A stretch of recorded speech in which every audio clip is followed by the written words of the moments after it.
What are our thoughts on this, Jane?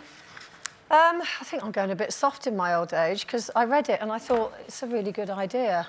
Not least because I think reoffending rates, people coming out of prison, are pretty high, like 30%.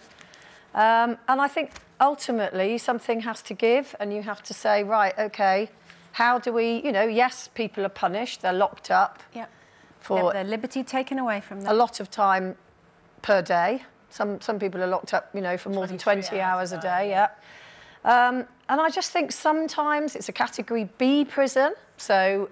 which means it's minor offences. Well, no, not minor. Drugs is a big one.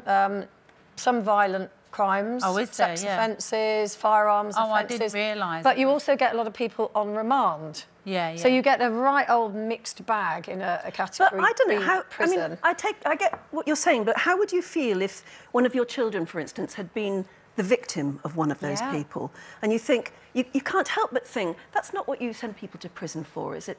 No, they should be doing something to put something back into the community rather than... But then I understand that completely, but you can't run prisons on emotion.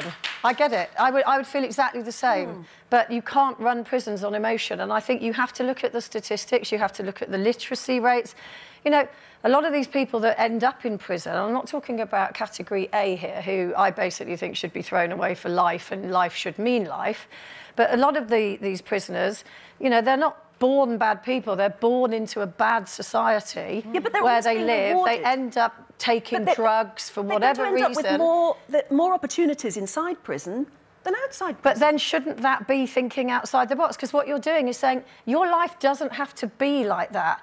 Look, we're going to show you what you can do. So this prison also has that restaurant. How can it be a deterrent? How can prison be a deterrent if you actually perceive that you're going to get a better time for 22 hours a day? This is a moment in time inside